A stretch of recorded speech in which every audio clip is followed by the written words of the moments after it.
महाराष्ट्राचे उपमुख्यमंत्री एकनाथ शिंदे यांच्या संकल्पनेतून विशेष निधीतून किरण नागती यांच्या माध्यमातून ठाण्यात नव्याने उभे राहत असलेले दिव्यांग कला केंद्र म्हणजे दिव्यांगांच्या कलागुणांना वाव देणारे खुले व्यासपीठ आहे।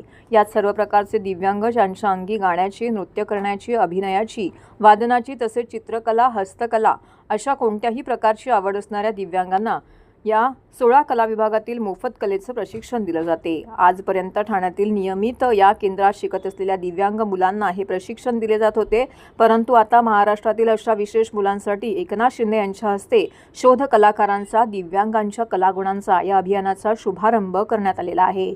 या अभियानाअंतर्गत महाराष्ट्राच्या 36 जिल्ह्यातील अंगीभूत कलागुण असलेल्या दिव्यांगांचा शोध घेण्यासाठी किरण नागती व त्यांची दिव्यांग कला केंद्राची टीम गावोगावी जाणार आहे।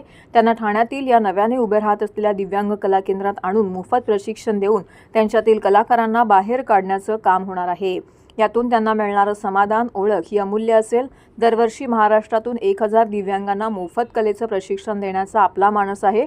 मागील 10 ते 15 वर्ष अशा विशेष व्यक्तींना कलेचं प्रशिक्षण देऊन आत्मविश्वास वाढवत त्यांना मुख्य प्रवाहात आणून स्वतःची एक स्वतंत्र ओळख निर्माण करण्याचं काम मी व माझे दिव्यांग कला केंद्राचे सहकारी करत आहेत, असं मत दिव्यांग कला केंद्राचे संचालक किरण नागती यांनी व्यक्त केलं आहे।